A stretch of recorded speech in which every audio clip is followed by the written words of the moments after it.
Oye, si eres de las personas que sabe unir todas las piezas del rompecabezas, entonces sabes cuán importante es poner todo tu foco en lo trascendente. Hoy, presta atención aquí, ahora, y quédate con nosotros aquí en el encuentro con Gustavo Herrera. Recuerda siempre suscribirte al canal, darle like, por supuesto, compartir tus comentarios en la caja de comentarios, por supuesto. Hoy se encuentra con nosotros Silvia América López Escofié, empresaria y política con mucha experiencia en la actividad pública aquí en el sureste, en Yucatán, en Mérida, y estaremos platicando de la realidad actual, pasada, presente y futura de Yucatán y en general, cómo ve las cosas, cómo estamos hoy en Yucatán. Silvia, pues muchas gracias por estar aquí. Pues no sé con qué empezamos. ¿Cómo ves Yucatán? Muchas gracias por invitarme, Gustavo. Es un gusto realmente compartir contigo este espacio. Y pues hablar de Yucatán es una de mis pasiones, porque yo soy yucatanista. Mi abuelo fue el dueño del periódico El Yucatanista. Así que en mi casa siempre se habló de Yucatán, sí, con toda el alma, ¿no? La bandera de Yucatán en mi casa siempre ha estado desde que nací. Es más, en la tumba de mi abuelo está la bandera de Yucatán. Así que hablar de Yucatán es una de mis pasiones, porque yo lo que quiero es que a Yucatán le vaya súper bien. Yucatán siempre ha sido un estado muy particular, ¿no? En ese sentido. Bueno, claro, nosotros los yucatecos tuvimos una independencia de España diferente a la del resto del país.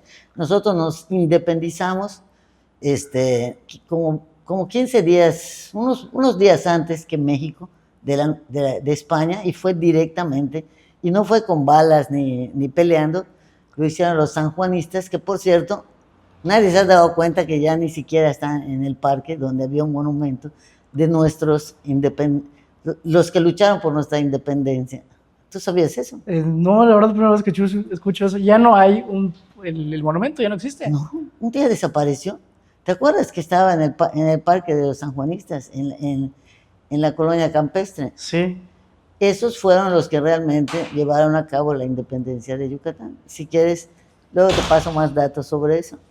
Y también aquí cerca está el Parque de San Juan, no sé si tiene algo que ver.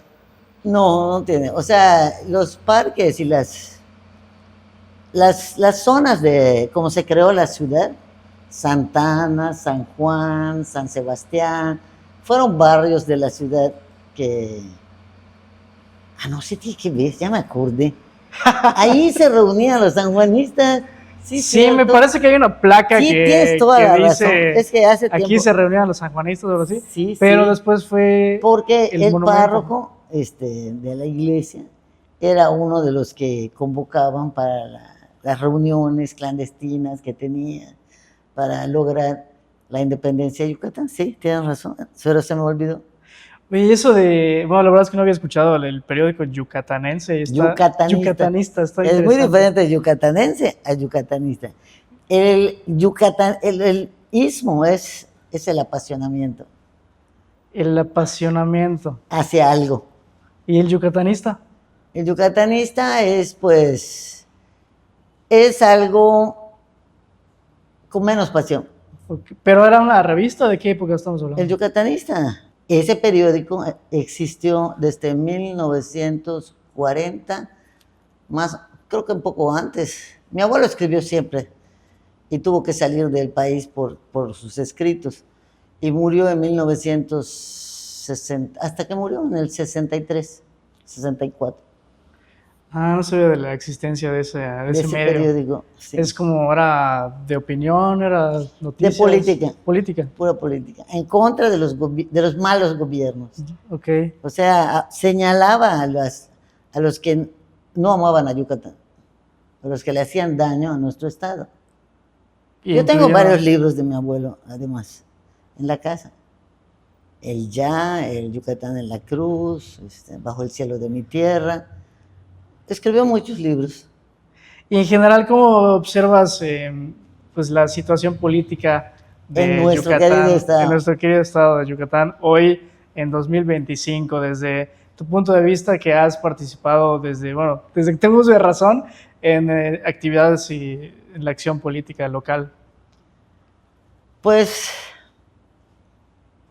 Creo que nuestro estado, como tiene una idiosincrasia distinta al resto del país, pues se ha mantenido, gracias a los yucatecos, pues con mucha paz, y realmente pues ha sido un estado en el que se ha vivido en armonía, en el que ha habido en los últimos tiempos, desde hace, yo calculo como 3 gobiernos, pues un crecimiento económico. O sea, porque en el resto del país ha habido pues muchos problemas por los problemas de las drogas, por los enfrentamientos entre grupos.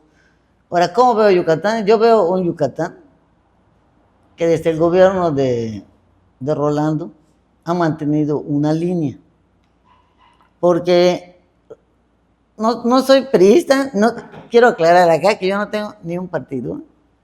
Ahora, Perfecto. estuve en algún partido, es más, he estado en 2 partidos, pero en este momento y desde el 2020, me salí de Movimiento Ciudadano. Yo no pertenezco a Movimiento Ciudadano más, Ok. pero soy una persona ciudadana comprometida con la sociedad. Pero si es una ciudadana en movimiento. Es al revés. Entonces, sí, me apasiona cualquier causa ciudadana, eso sí. Entonces, el análisis de lo que ha sido el Estado, pues ha sido un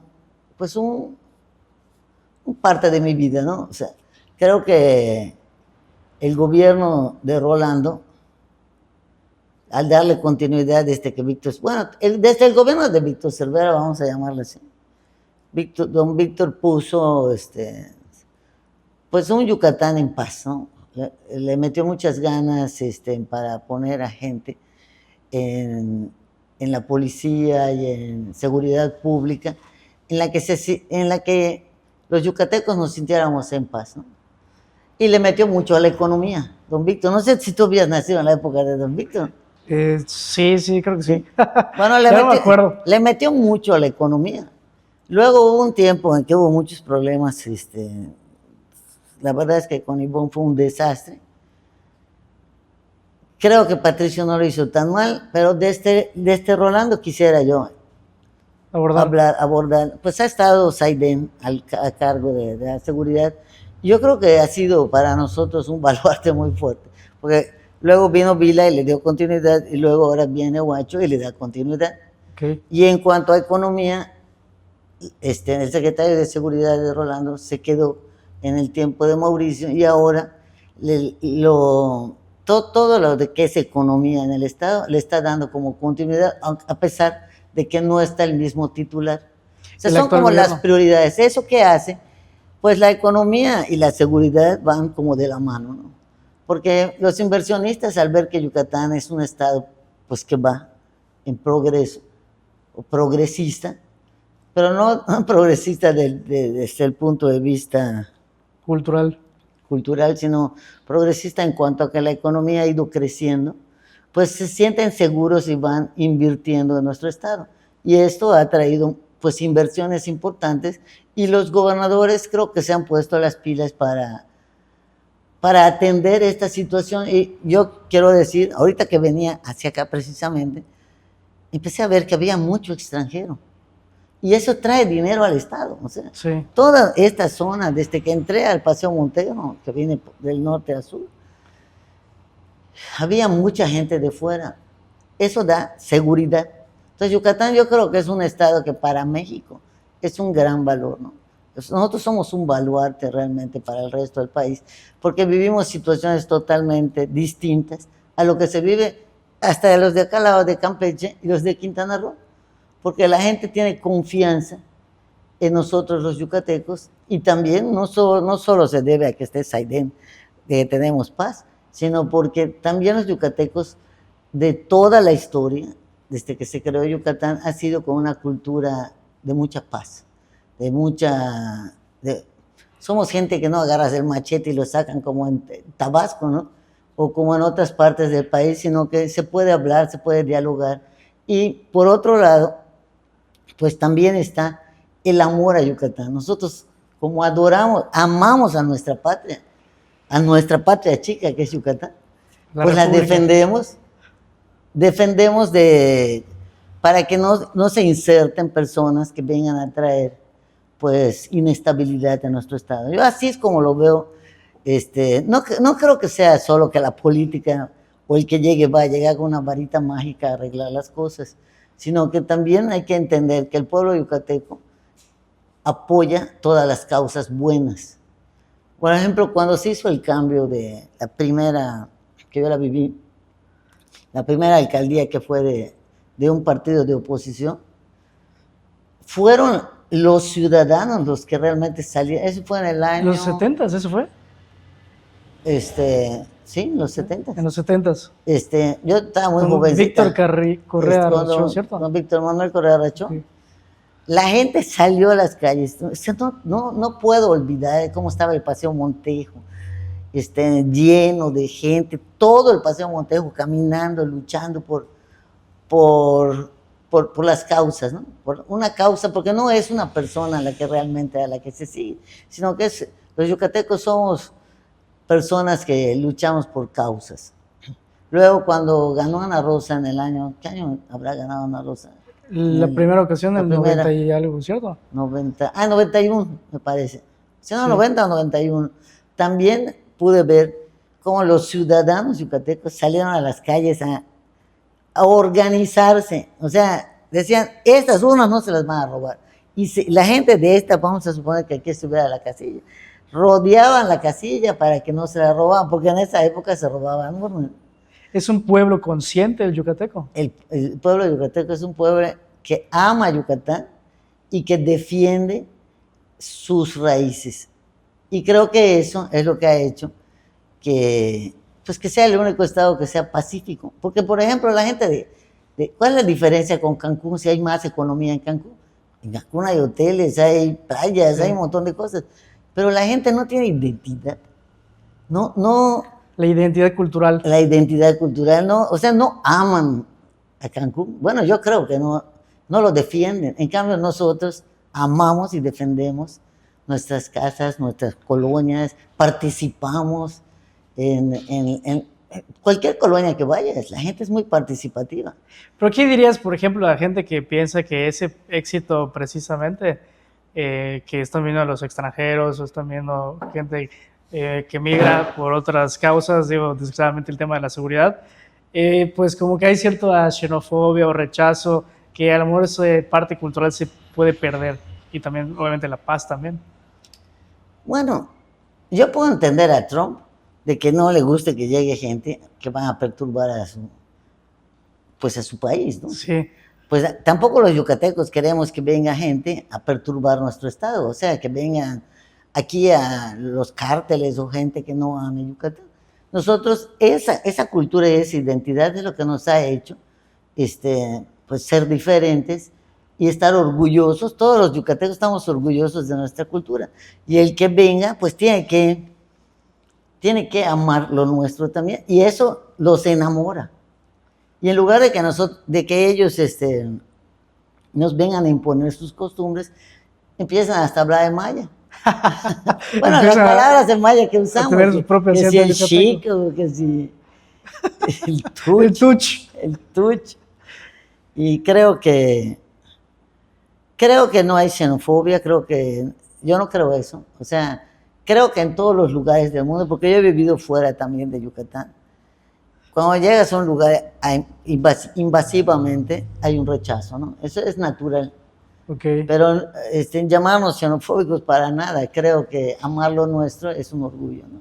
La identidad del yucateco, ¿no? Sí. Fuerte. Sí. Y esta situación, no sé si estás enterada de lo ocurrido, por ejemplo, en Tequit, con esta situación que ocurrió, o estos pequeñas luces, no sé si llamarle rojas o amarillas o naranjas, que empiezan a verse en el tema de la seguridad en Yucatán, que ahí está un poco mi duda. No sé si es un tema de que siempre había habido y de repente como que los medios de comunicación empezaron a tomarlos, en algunos casos, o simplemente empezaron a emerger de alguna manera, pero como que esta percepción se empieza a resquebrajar un poquito, ¿no? De que aquí no pasa nada. No, yo no creo eso. O sea, yo creo que en todos los pueblos, no es más, no en todos los pueblos, hasta en todas las colonias, hay un borrachito y hay un un fastidioso, hasta en el salón de clases, ¿sí, Sí. o no? Sí. ¿Eh? Siempre hay uno que ahí está molestando a la ciudadanía.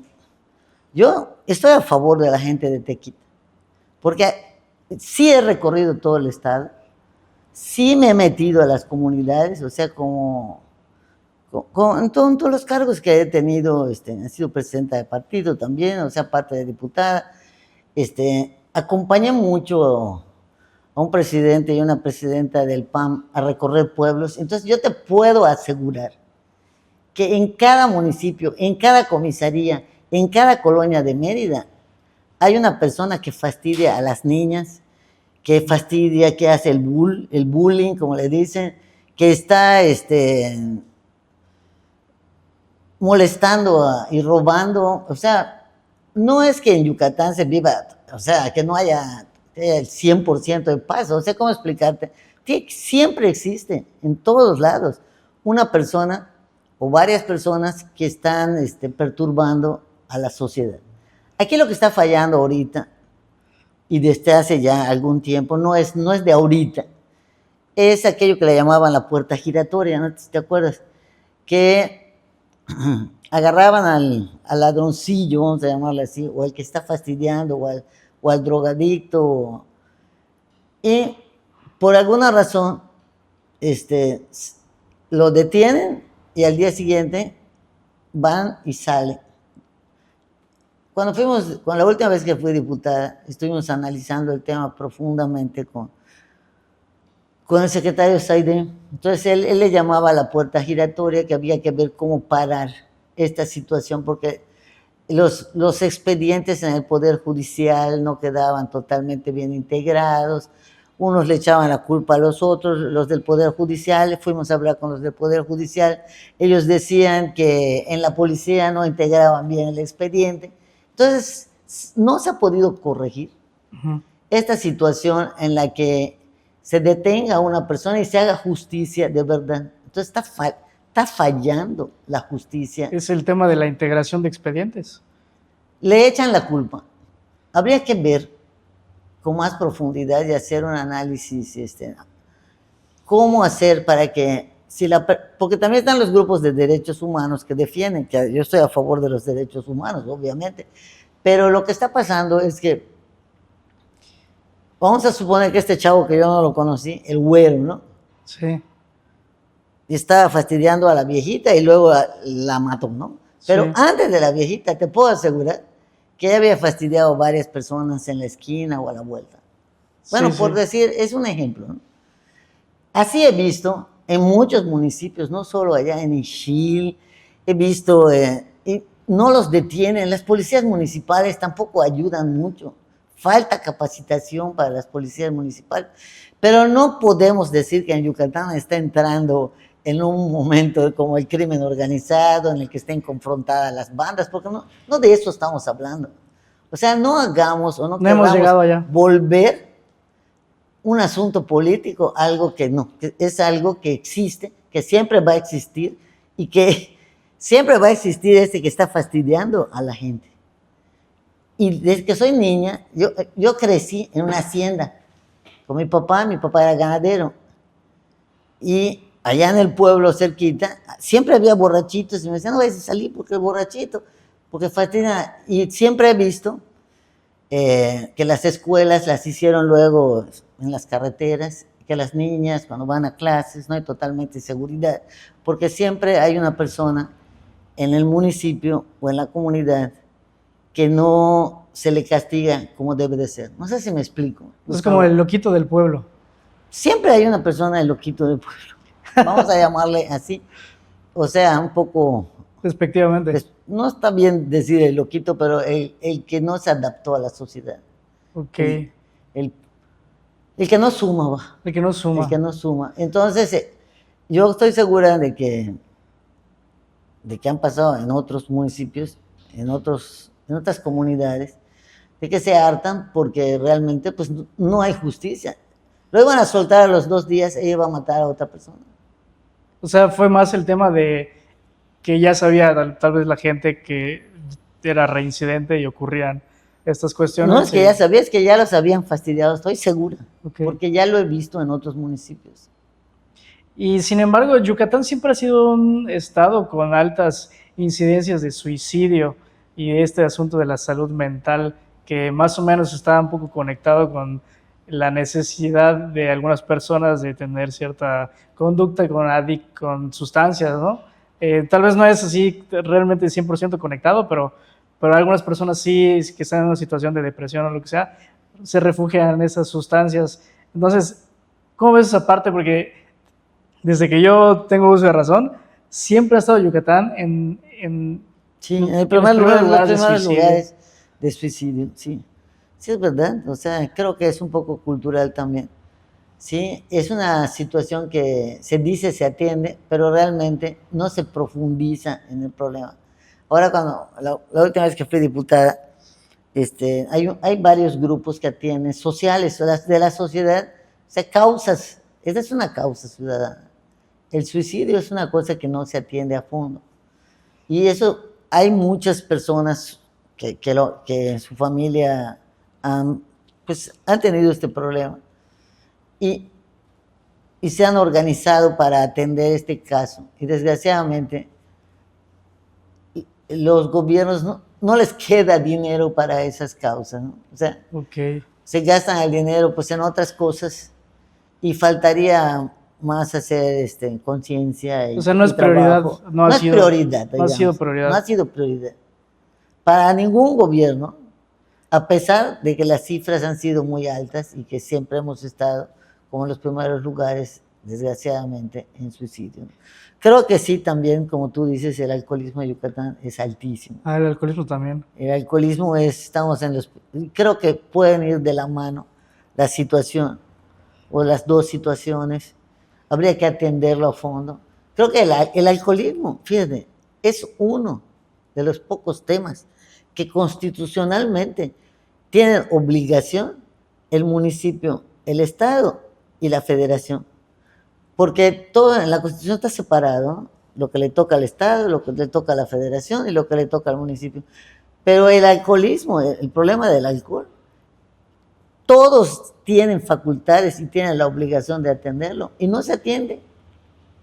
Como que es asunto de todos, es asunto de nadie, ¿no? Es un asunto que le ha faltado atención. Y creo que habría que trabajar en eso, ¿no? Ojalá que este gobierno, que yo espero que le vaya bien el gobierno de Huacho. Pues, considero a Huacho una persona con muchos ideales, ¿no? Admiro en él algunas cosas. Obviamente considero que su equipo no fue como lo esperábamos, pero espero, la secretaria de Salud, por ejemplo, es buenísima. Es de lo mejor que hay en el equipo de Huacho. Que este asunto se pudiera atender. Confío de hecho, ya sacaron una iniciativa, ¿no? Alianza por la Vida, algo así. Según vi un poquito en las noticias, no soy muy al detalle, pero esperamos que no sea solo discurso, ¿no?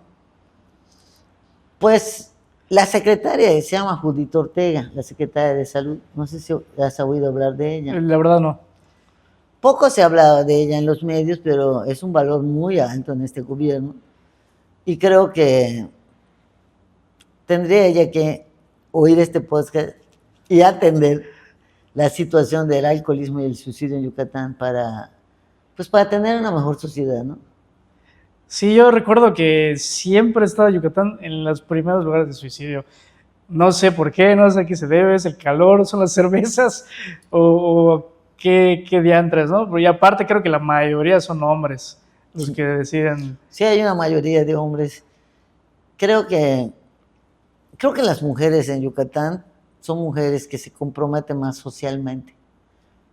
O sea, en general lo he visto en las colonias. Tú vas a una colonia y dices, vamos a atender el problema del parque, ¿no? Se presentan un montón de mujeres y poquitos hombres. O sea, el hombre no se compromete tanto con la sociedad. Ajá. Se compromete, o sea, sus compromisos están con su familia y sacar adelante económicamente a la familia, ¿no? Sí. Pero como que deja a un lado el compromiso social. claro, la educación y la cultura en la que crecimos, así hace, o sea, las madres y los padres hacemos que tengan esa carga en la vida. Bueno, yo no lo sé, no sé cuál es el problema a fondo, habría que hacer un análisis, pero creo que un poco por ahí va la situación de que al no tener una pasión, una causa que los enamore, Un propósito. sino que solamente están dale y trabaja y trabaja y trabaja y trabaja, llegan cansados, fastidiados. Es parte de la sociedad, no sé, Bueno, estamos aquí en una conversación, no vamos a resolver el mundo, tal vez sí. pero yo pienso un poco que habría que buscar cómo hacer que se enamoren más de la causa social. De las causas sociales. O sea, ¿piensas que una cura de salud mental es enarbolar alguna causa social? Pues es que claro, o sea, si tú no le das, en la si uno no da, dar realmente es amar. Okay. O sea, así lo considero, ¿no? Entonces, todos los que dan a la sociedad están amando a los demás. Y el hombre tiene una carga con su familia, llega al trabajo, hasta dale, dale. Y las posibilidades económicas a veces los lleva a tomar decisiones así entre el alcohol y cuando no ven un más allá, una causa que realmente, bueno, le estoy llamando causa por decir, un motivo. Un anhelo, ¿cómo le quieras llamar? Que lo lleve aún más hacia... Que conecte con la comunidad. A tener una pasión en la vida, ¿no? En la vida. Estos retos culturales de integración de mucha gente que viene a Yucatán, ¿cómo superarlos? ¿Cómo decirle a la gente, a los yucatecos, que a lo mejor sí son un poco reticentes a asimilar toda esta gente nueva, los nuevos yucatecos? ¿Cómo compaginar esas partes, ¿no? Que todo este cúmulo de gente, que yo creo que el 40% de los pobladores de Yucatán no son originarios de Yucatán, y el otro 60%, o el número que sea, ¿no? Pero por ahí va. Bueno, yo lo que he visto en mis caminatas como candidata y estos, son zonas específicas de Mérida en donde vive gente de fuera, ¿no? Y creo que en los últimos tiempos han venido personas que con mucho dinero a traer a sus familias porque aquí hay seguridad. Pues son zonas muy específicas. Yo creo que la mayoría de los yucatecos seguimos siendo una gran mayoría, o sea, y creo que se van adaptando a nuestras costumbres, ¿no? Y el que no, pues pasa como aquella chica que nos criticó, ¿no? Que dijo que el PIB estaba malísimo. Y les va como en feria, ¿no? Lo fueron en redes sociales. ¿No? Sobre todo si lo publican. Claro, o sea, creo que es mejor no meterse con los yucatecos, ¿no? ¿Y cómo ves la parte de política local, pero en tema de partidos? Por ejemplo, hay un gobernador de un partido y hay un partido que está muy fuerte, creo que tienen el Congreso del Estado, no sé, usualmente también tienen cierta dominación en el judicial o influencia. Y pues, ¿dónde queda la oposición en Yucatán? ¿Cómo hacerle frente de una manera saludable y constructiva, ¿no? Porque aquí estamos en la idea de que nos vaya bien a todos. Pues creo que la última legislatura que tuvo realmente, yo creo que es sano que las legislaturas locales, estamos hablando de Yucatán, ¿no? Sí. Pues hay una mayoría que no sea afín a quien está en el Ejecutivo. Eso es muy sano. Porque este año voy a cumplir 70 años, he visto muchas cosas, ¿no? He visto focos en el Congreso donde se encendía y los diputados aplaudían. Se apagaban y dejaban de aplaudir. O sea, yo lo vi. Aplausos. Sí. Creo que es muy sano lo que ha pasado en los últimos tiempos a partir del 2000, en el que hubo oposición en el país y que los congresos sean de una mayoría diferente a los ejecutivos, es lo que debe de ser. O sea, tiene que haber una fortaleza en el poder legislativo para que realmente haya un avance. Si no, va a pasar como pasó en la legislatura pasada con Vila, que tenía una gran mayoría, y entonces cambió todo el poder judicial e hizo pues lo que quiso. En el caso de ahorita con Guacho, no alcanza a tener la mayoría como la tenía Vila, no sé si estás enterado. Ahorita tiene una mayoría relativa, o sea, una mayoría simple. Tienen mayoría, ¿no? No, O sea, la verdad no estoy... una mayoría simple. Simple. Simple, pero con una mayoría simple no puedes hacer los cambios constitucionales que sí podía hacer Mauricio Vila. Entonces yo creo que lo deseable para todos los ciudadanos yucatecos, el buen yucateco debe votar cruzado. Cruzado. Cruzado, claro.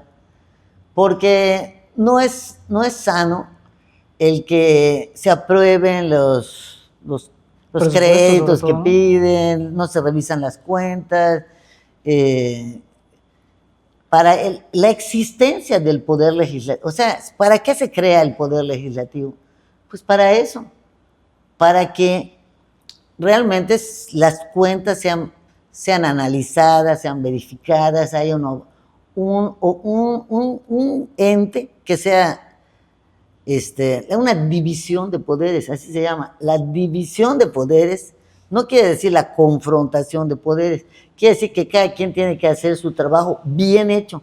Y el trabajo del poder legislativo es, sobre todas las cosas, la aprobación de las cuentas públicas y las aprobaciones de los presupuestos.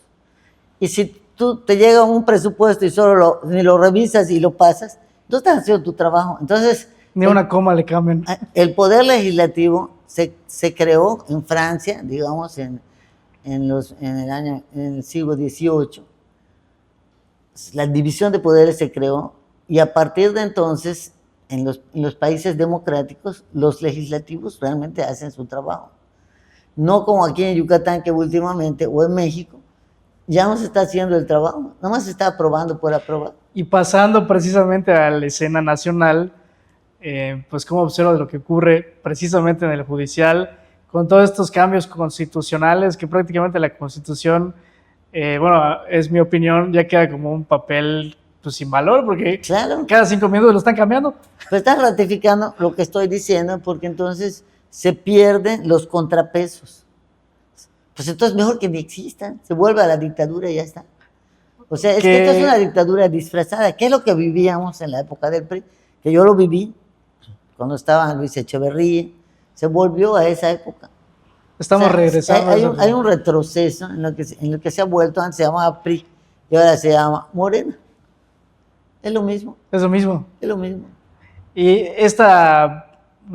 por ahí escuché la frase revuelta constitucional o revolcón constitucional, como le quieran llamar, de pasar leyes al vapor y ni siquiera no, eso me parece. El tema del Poder Judicial. O sea, una falta de respeto al voto, a lo que se cree, a lo que se promueve. Se dice una cosa y se hace otra.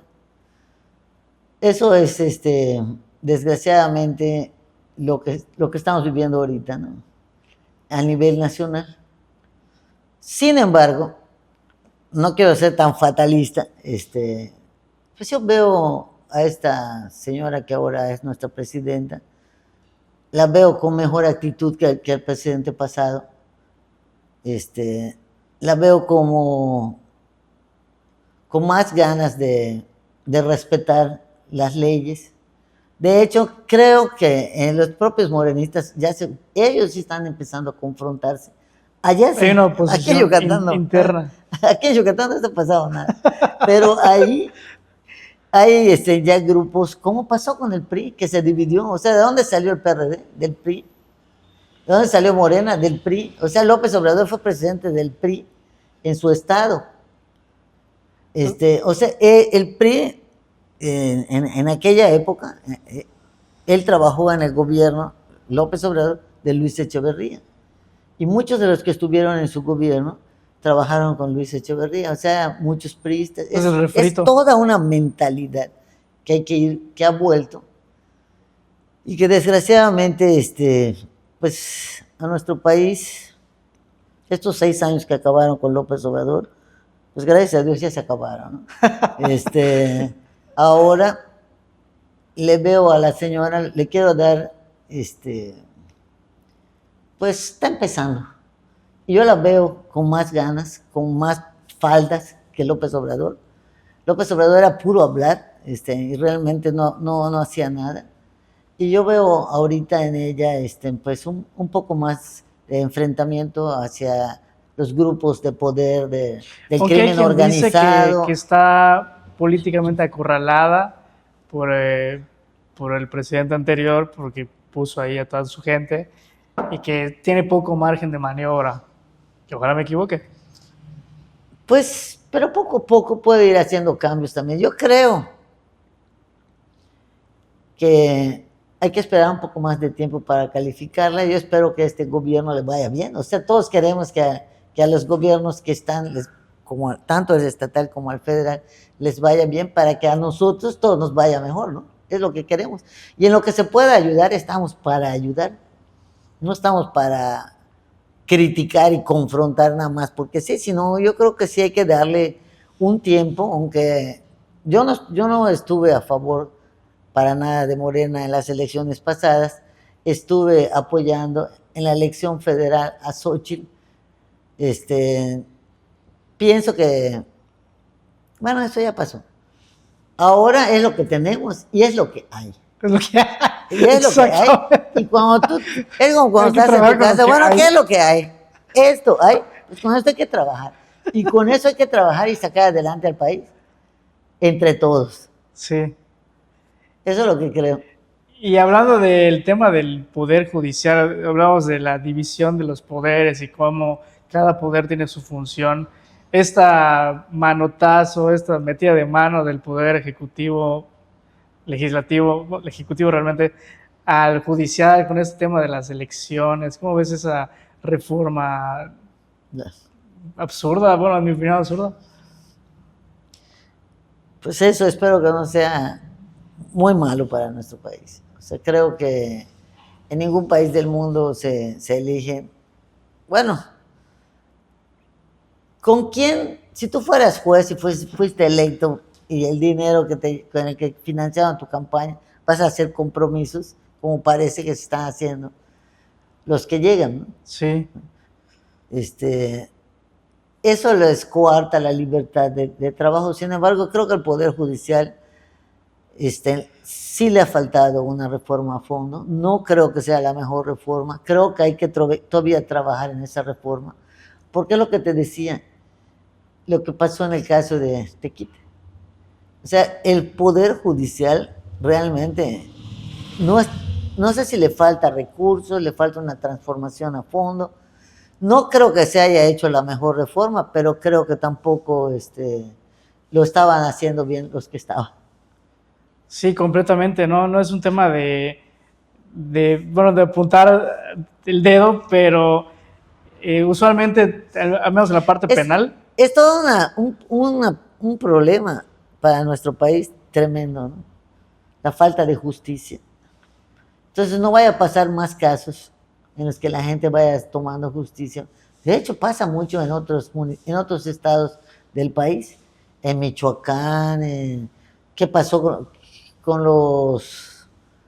en Chiapas, cuando la gente se levantó es porque no había justicia? O sea, la falta de justicia es lo que hace que la gente pues se levante contra las autoridades. Y esto pasa en muchos estados. Aquí en Yucatán no es nada, eso fue el hartazgo de un pueblo, creo. De un pueblo. De un pueblo. Esperemos que ahí quede nada más. Pues también hubo un hartazgo, acuérdate, cuando la Comisión Federal empezó a fallar mucho hace como 2 años, ¿te acuerdas? La gente empezó a tomar las calles y digo, si se sigue habiendo, no sé si recuerdan eso, cuando faltaba mucho, se iba la luz a cada rato y no se atendía a las colonias. Aquí en Yucatán, la gente empezó a tomar las calles y decían, o nos arreglan, o de aquí no nos movemos. La gente hace justicia por su propia mano. Y entonces se atiende la necesidad. Entonces, ¿es recomendable más acción cívica? Sí, claro. O sea, los países más democráticos, pues que realmente tiene que haber más participación ciudadana. Y eso es por lo que he luchado toda mi vida cuando entré a la política, por la participación ciudadana, las causas ciudadanas. De hecho, vamos a seguir trabajando en eso. O sea, todas las leyes la ley de participación ciudadana yo la presenté cuando fui diputada la primera vez, la del plebiscito, referéndum, iniciativa popular, luego metí aquí en Yucatán también con la siguiente legislatura, la revocación de mandato. O sea, yo creo en los mecanismos de participación ciudadana, también metimos el presupuesto participativo, metimos el cabildo abierto. O sea, todos los mecanismos de participación ciudadana deben de fortalecer a la ciudadanía, pero realmente pues son herramientas que no se están usando. Y precisamente me parece que parte de esas luchas fue la creación del INE, antes IFE, en los organismos públicos autónomos Sí, sí, y sí. todas esas estructuras que son como parte del Estado, pero fuera de los poderes, que ahorita los quieren eliminar. O el INAI, no sé si ya lo eliminaron o están ahí por eso. ¿Y cómo observas esa voraz? Ese retroceso. Ese retroceso. Es un retroceso real a la época del prismo auténtico, ¿no? Sí. Porque esa iniciativa de crear el Instituto de Transparencia, así se llama, porque cuando luego llegan INAI, la gente no sabe de qué estás hablando. Sí. Se creó un organismo para que lo que hicieran los gobiernos se supiera, porque nada se sabía. Y se creó en la época que Vicente Fox fue presidente. Él metió la iniciativa, no los diputados. Y se creó ese primer gran instituto de transparencia que ha servido para que realmente se sepa en lo que se gasta el dinero público. Si ves lo que dice Loreto, lo que dice es porque a través de los institutos de transparencia se puede llegar a la información de qué hacen. Y era bastante eficiente, no sé si todavía existe, la verdad no estoy muy enterado. En los estados... Pero era, pedías por internet y te contestaban a los 3, 4 días. Sí, la verdad es una gran pérdida. Sí. Bueno, constitucionalmente ya lo aprobaron que desaparezca, pero no sé si ya pasó por los 18 estados, que tiene que pasar. Porque te acuerdas cuando son cambios constitucionales tiene que pasar y luego se tiene que no estoy enterada ahorita realmente cómo va la situación del INAI federal, vamos a llamarle así, del Instituto de Transparencia Federal, pero en el estado todavía existe, aquí en Yucatán. Okay. Y cada organismo tiene sus órganos, o sea, son autónomos. Y el Poder Judicial tiene el suyo, y así.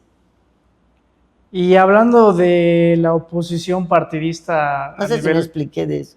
Sí. A nivel de oposición partidista nacional, ¿cómo observas pues el PAN que quedó chiquitito, el PRI todavía más chiquitito, y pues ya no hay oposición? ¿Cómo enfrentarse, cómo hacerle frente a este monstruo que es Morena? Pues, ¿cómo veo que va a pasar, no? Porque ya lo vi. O sea, porque es el refrito. Es el refrito. Tiene que organizarse la sociedad. Tiene que haber más participación ciudadana auténtica, no simulada. Okay. No crear partidos políticos al vapor o porque sí o para utilizar, porque han creado partidos políticos que existen para realmente hacer el 1-2, o sea... Como satélites, ¿no? Como satélites. Entonces, yo sí creo que tiene que haber lo único que nos queda es la participación ciudadana auténtica.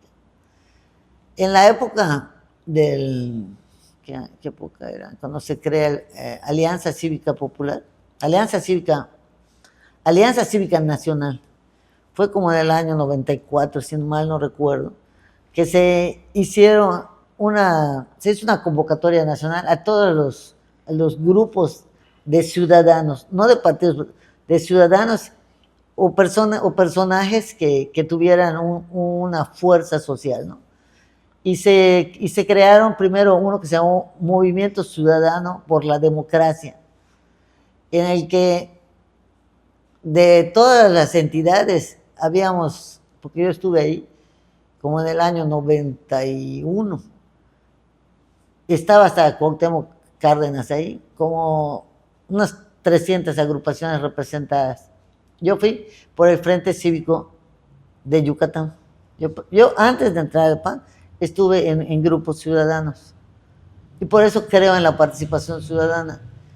Desgraciadamente, en la época de Fox, toda la gente de la participación ciudadana entró al gobierno y desapareció la oposición.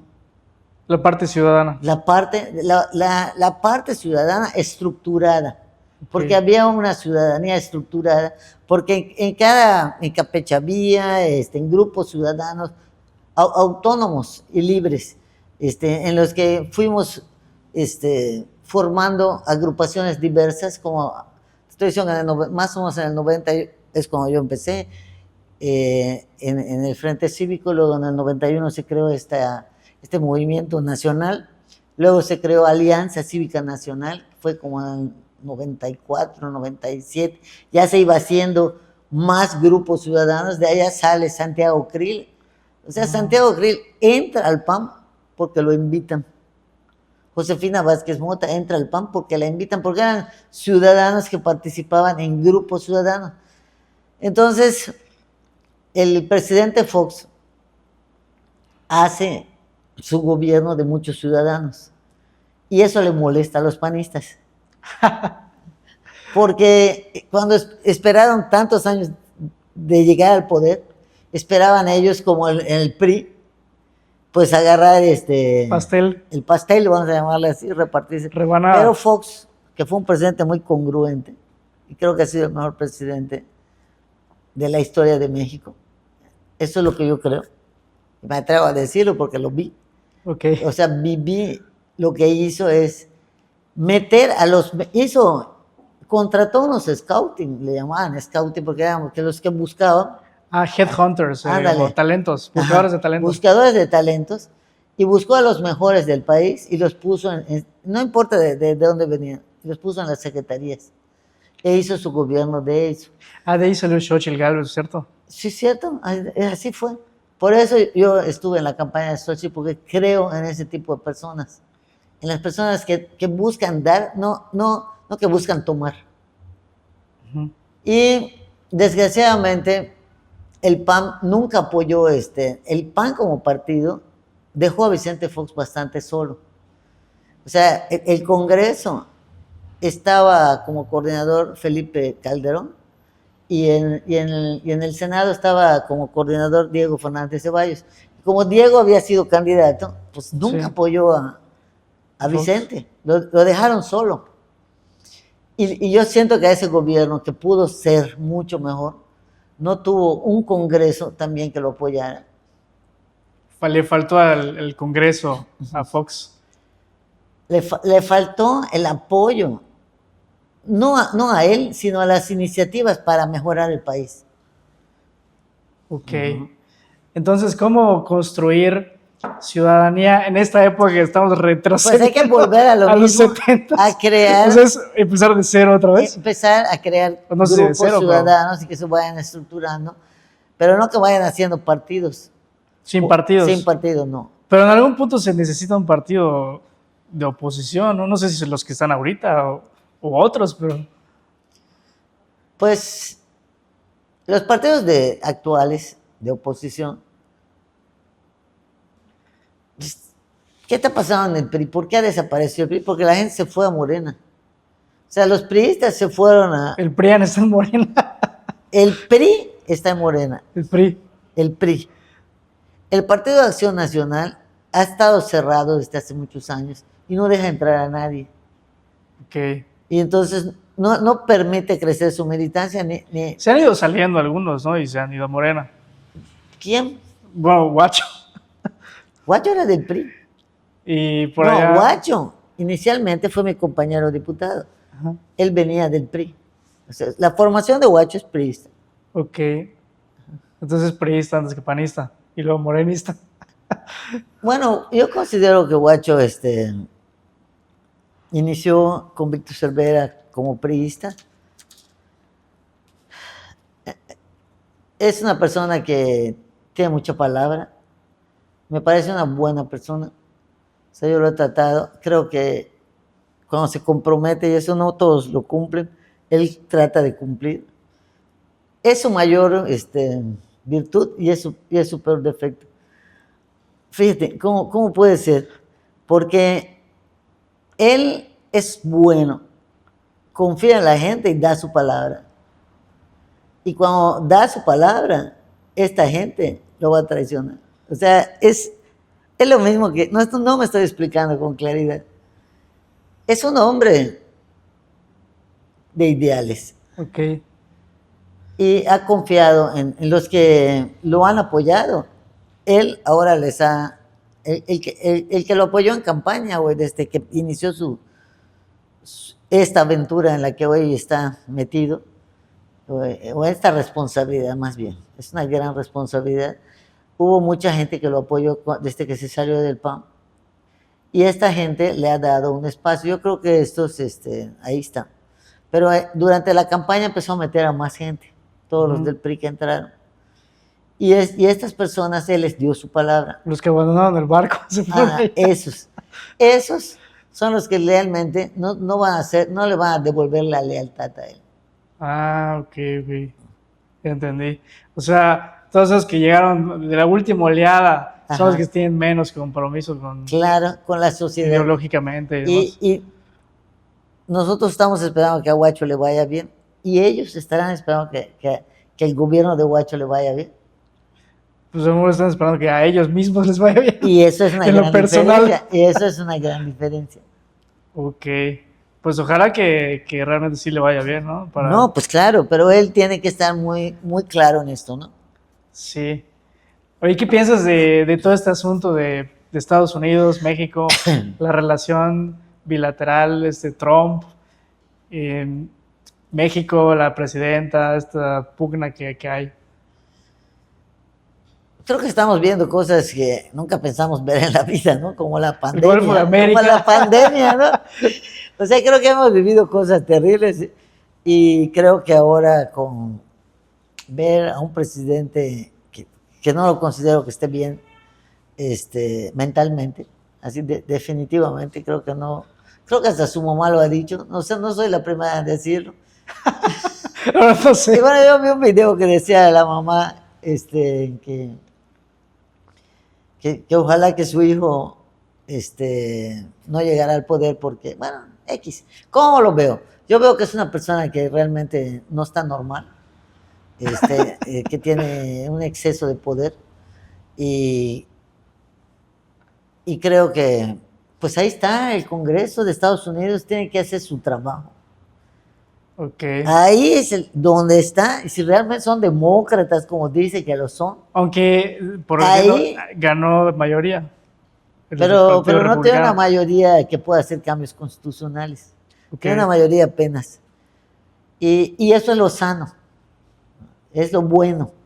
Sí. Entonces yo creo que ahí también, como los diputados se comprometen con sus ciudadanos, pues también tienen que dar respuestas a lo que votan. No van a votar loqueras. O sea, no puedes llegar y decir que voy a comprar gas y que voy a sacar a la gente y tu país lo vas a arreglar. O sea, ¿qué se cree? O sea, estamos volviendo a tiempos de... Imperialistas. Aunque yo percibo que es más como su estrategia de ser grandilocuente y hipérbole, ¿no?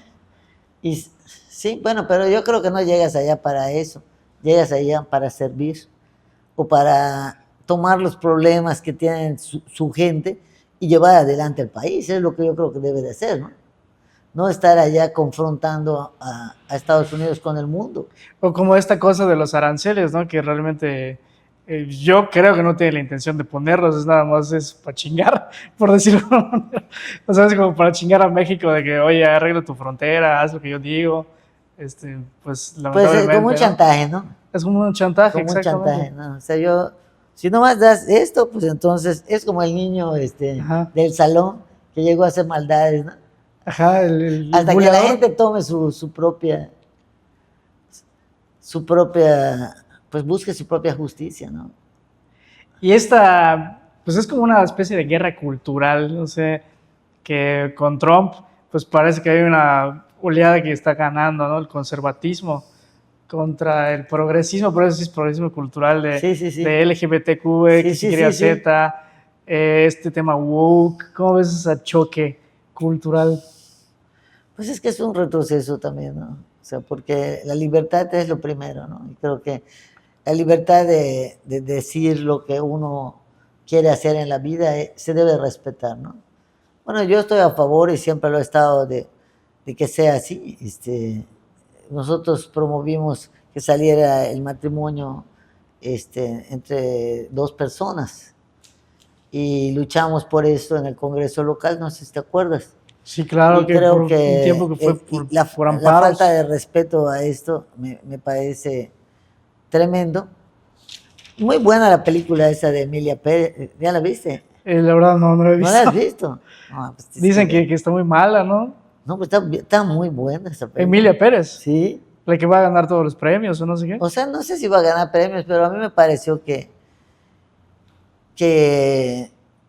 pues ahí puedes entender todo lo que es toda una transformación de una persona, de todo lo que lo que puede vivir un niño que desde que nació se siente niña y cómo lo fueron maltratando en su salón, los bullying.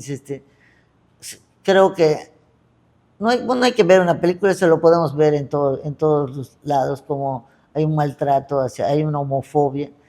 Y creo que se está volviendo a esos tiempos de la homofobia. No puede estar uno feliz en eso, sino que pienso que el conservadurismo detiene el crecimiento de los países, ¿no? Creo que ha sido histórico. Esto lo he visto en la historia. O sea, ¿por qué las mujeres no podíamos votar? Porque se decía, los conservadores decían que si las mujeres salían de su casa, pues que se iba a perder el hogar, ¿no? Okay. O sea, eso, y se fueron rompiendo barreras. Es como que ahorita regresara Trump y dijera, ya no pueden votar las mujeres en Estados Unidos. Pero algo así hizo, ¿no? Solo hay dos géneros, Ajá, hombre y exacto. mujer. O sea, se está volviendo, es un retroceso realmente social. En Pues yo Estados creo que Unidos. allá los norteamericanos tienen que demostrar de qué están hechos, ¿no? Con esta fuerza de Trump. Y yo creo que el trabajo que ha hecho la presidenta ha sido muy mesurada, ha sido mucho más seria en sus respuestas que el presidente pasado, que López Obrador, ¿no? ¿Está siguiendo una buena estrategia? Pues yo creo que sí. O sea, no se va a meter al tú por tú con un loco. Okay. Bueno, aparte no tiene, bueno, yo creo que no tiene las mismas herramientas para jugar, ¿no? Pues yo creo que lo está jugando. Sansón pues con lo que tiene está jugando bien. Contra Hércules, ¿no? Sí, pues yo creo que está haciendo un trabajo con mucha seriedad, se está respetando. O sea, no lo estoy diciendo yo, estoy oyendo, e incluso fue reconocida por varios medios internacionales de comunicación, se le está reconociendo por su seriedad, porque es otra cosa muy diferente al presidente López Obrador. Y regresando un poco aterrizando un poco a Yucatán antes de ir cerrando, leí en varias editoriales la palabra decadencia social, decadencia social. Ajá. Por el tema del narcomenudeo, lo ocurrido en Tequit, algunos focos de tema de delincuencia. Entonces, y me decía, bueno, estamos en una continuidad de política de seguridad con el comandante Saidén. ¿Y qué vamos a hacer cuando ya no esté Saidén? Pues esa es una... ¿Un clon? No. Yo creo que se tiene que formar, bueno, hago una propuesta. Se debería de formar un consejo de seguridad en lo que busquen a los mejores que estén trabajando con él y que él presida ese consejo de seguridad y se vayan formando cuadros nuevos. Así es como se hace. Nadie es eterno ni nadie es indispensable. Nadie. Todos nos morimos y todos somos sustituibles. Entonces yo creo que con el que tiene compromiso y conciencia, pues hay que ir formando cuadros para el relevo, lo natural. Perfecto. Es como, por ejemplo, que si tu papá fue ganadero, pues tú eres ganadero. Hay que ir formando. Si tu papá es abogado, tú eres abogado. Si quieres que tu hijo sea abogado, pues hay que ir formando los cuadros hacia abajo, ¿no? las No nuevas quiero decir que el generaciones. hijo de Saidén o la hija de Saidén, no a eso me refiero. Me refiero a que se debe de formar un Consejo de Seguridad Ciudadana en el estado de Yucatán, con las mejores personas, incluso, ¿por qué no? ¿Por qué no hacer como en la época de Fox, de buscar quien los busque? ¿Cómo le llamas? Cazador de talentos. Ándale. Con transparencia. Ujú. Lo primordial es el Estado y la seguridad. ¿Piensas que debe ser prioridad la seguridad en Yucatán? A Sí. pesar de que aparentemente no es un problema. Aparentemente. Bueno, lo que pasa es que si tienes alrededor tuyo, está lleno de cucarachas, ¿qué tienes que hacer? Buscar flip. ¿No? Tener O Fritz sea, ¿por cerca. qué? O sea, ¿por qué lo digo? Porque si en Tabasco, si en Quintana Roo, si en Campeche ya hay problemas, pues se te empiezan a meter por todos lados, o sea, no estamos ajenos a lo que nos rodea. Entonces sí se requiere tener un, un buen presupuesto, pues un buen equipo, pues un buen secretario de seguridad, y hay que ir buscando, pues en este consejo, mientras se hace una transición, creo que él debería presidir ese consejo e ir poniendo a otros ya como secretarios de seguridad, ¿no? La seguridad en Yucatán, una prioridad. Entonces, pues no sé, ¿con qué otro tema no te he preguntado que quisieras abordar? Pues eso nada más, que la gente se compromete en causas sociales. Causas sociales. Causas, o sea, si te invitan un grupo de vecinos para ver el problema de los baches, no sé, de la luz, de las calles, o del suicidio, o del alcoholismo en la colonia, pues creo que entre los ciudadanos hay que ir haciendo tejido social. Si Tejido no hay social. tejido social, no hay democracia. Pero específicamente, hablando un poquito de esa parte, ¿hay más organizaciones de la sociedad civil ahora que antes? ¿Ha habido un decrecimiento? Hay un ¿Cómo? decrecimiento. Desde hace Ya 2018. No, del 2018. No, es que te explicaba que en la época de Fox fue cuando los metió a su gobierno y desaparecieron muchos, ¿no? Pero siguen habiendo otros grupos sociales, pero creo que hay que ir creando más ONGs, más asociaciones, que trabajen. Yo creo que, por ejemplo, hay muchos niños maltratados y pocas agrupaciones, o hay que ir haciendo. En eso estamos también trabajando, estamos viendo un grupo ciudadano, pues ir, cómo buscar fortalecer el tejido social y hacer otras agrupaciones que vayan atendiendo causas ciudadanas, ¿no? O sea, que la Para gente los grupos más vulnerables. se involucre en una causa que sea de su interés, ¿no? Claro. Que si el tema, pues puede ser algo tan, no sé si sea absurdo, pero pues el bache de la colonia, No el es absurdo, o sea, parque, creo que eso pasa un así se poco en empieza, ¿no? Yucatán. Sí, o sea, creo que en uno de las fortalezas que se me había olvidado de la seguridad en Yucatán es que los vecinos están organizados, te lo dije. Y no Esa solo, parte no. ¿no?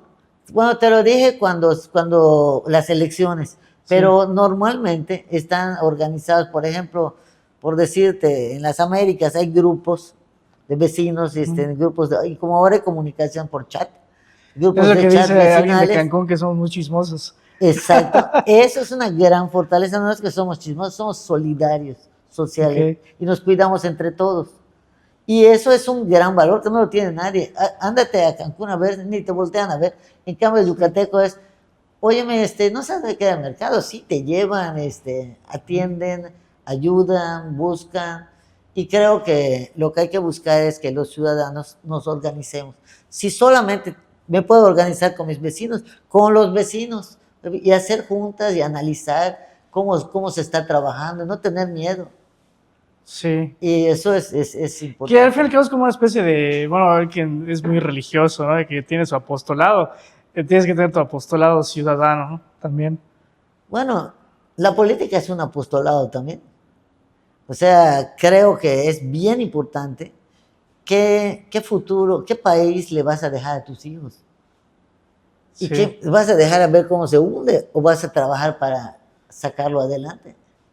Ah, y algo muy interesante que decías antes de entrar al aire, que estaría bueno que comentes un poco, es este tema de que el político no debe vivir de la política. Así es.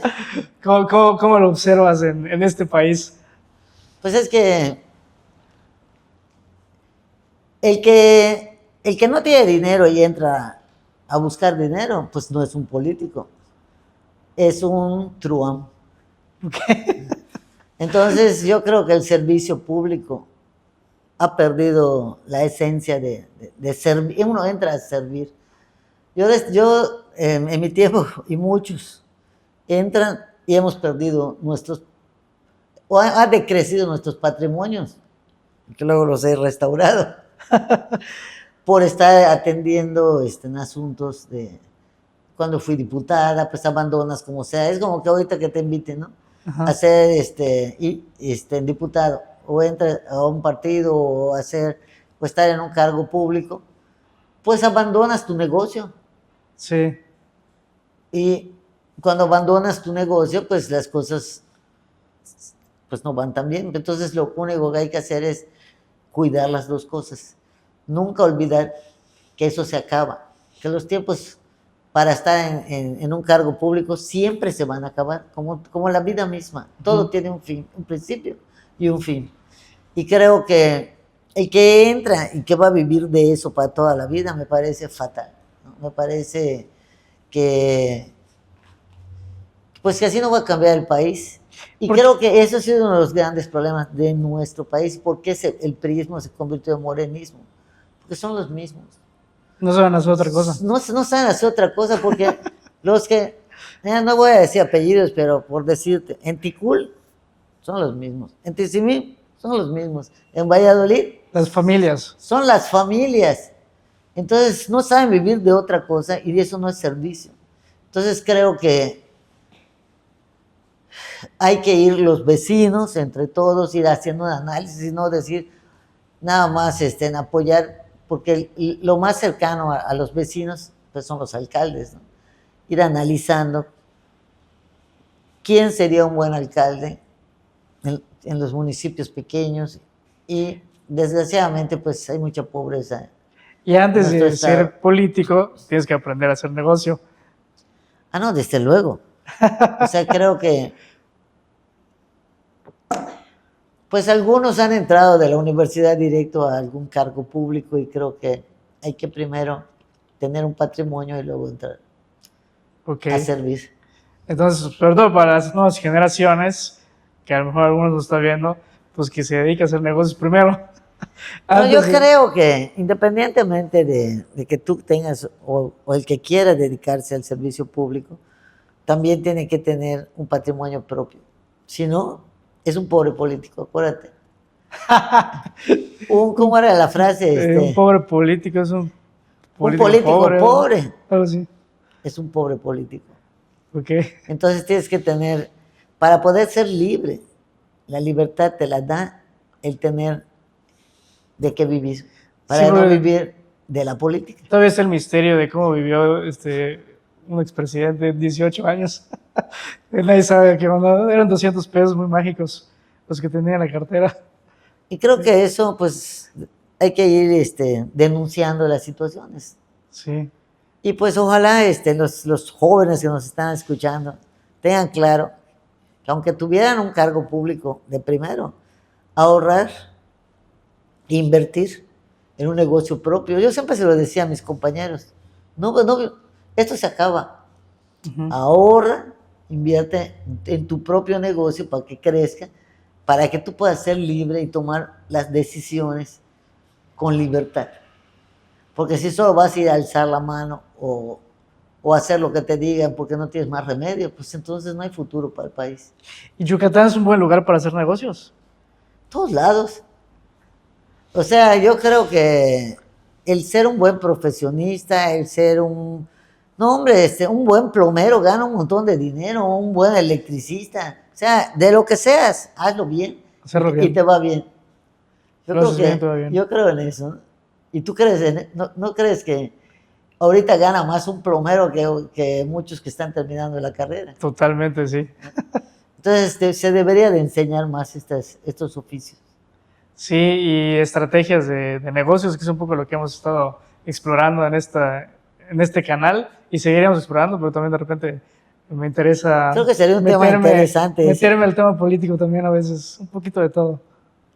Pues yo creo que también hay que hacer un análisis de cómo ir haciendo una diversificación para que los jóvenes tengan más futuro. Perfecto, Silvia. Pues no sé, ¿algo más que quieras agregar antes de salir? Y no, ¿con qué cierras? Pues darle las gracias a todos y que realmente era eso, ¿no? No más. No te olvides que el país que tú construyes es el que le vas a dejar a tus hijos y a tus nietos. Y eso no se me olvida. Y es en lo que hay que trabajar. Y creo que los hombres tienen que comprometerse más con las causas. Para que vivan además más felices. Que sean más felices. Perfecto, pues muchas gracias, Silvia, por tu tiempo, por estar aquí, por aceptar la invitación. Y pues nada más, queda agradecerte a ti por el regalo de tu atención. Si te quedaste hasta aquí, muchísimas gracias. Déjanos saber que estás ahí con tu like, con tu comentario.